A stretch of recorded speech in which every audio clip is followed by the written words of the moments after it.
Selamat bertemu kembali dengan saya, Pendeta Daud Solihin dari GKI Kebonjati. Tema renungan harian saat ini adalah For the Better World. Bapak, Ibu, Saudara-saudara, menurut Plato, kebenaran adalah sesuatu yang terdapat pada apa yang dikenal atau pada apa yang dikejar untuk dikenal. Dengan kata lain, kebenaran berkaitan dengan pengakuan dan penerimaan terhadap adanya pemahaman atau keyakinan baru. Dengan demikian, maka sulit bagi seseorang untuk bisa melepaskan kebenaran lama dan menerima kebenaran baru tanpa melalui atau melewati kesadaran. Kesadaran itulah yang memampukannya melepas kebenaran yang lama dan menerima kebenaran yang baru. Dan kebenaran baru inilah yang menjadikan dirinya memiliki nilai tambah.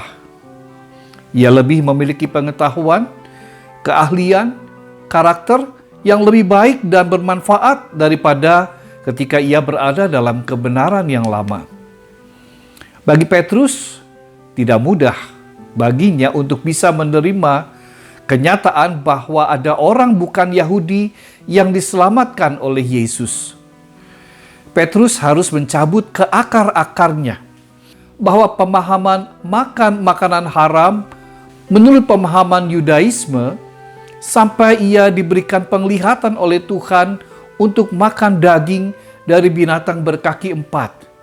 Bisa kita baca dalam kitab Bilangan pasal 11. Dan kemudian menerima kebenaran baru. Karena itu pertama-tama ia menolak perintah Tuhan. Tetapi Petrus menjawab, "Tidak Tuhan, tidak. Sebab aku belum pernah makan sesuatu yang haram dan yang tidak tahir." Dalam Kisah Para Rasul pasal 10 ayat 14 ayat itu terdapat. Tetapi ketika Tuhan mengeluarkan sebuah penyataan bahwa apa yang dinyatakan halal oleh Allah tidak boleh engkau nyatakan haram. Pasal 10 ayat yang ke-15.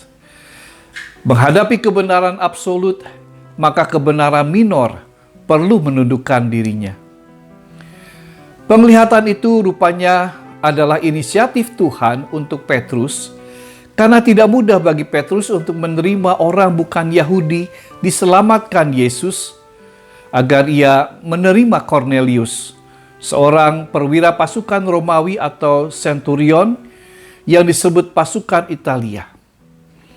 Bagi Petrus, Cornelius adalah orang non-Yahudi pertama yang menjadi orang Kristen.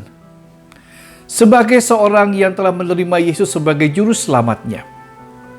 Sebagai sesama saudara dalam iman, Petrus rupanya menyadari bahwa Tuhan yang dipercayainya tidak membedakan suku, bangsa, budaya dalam kasih antar sesama manusia.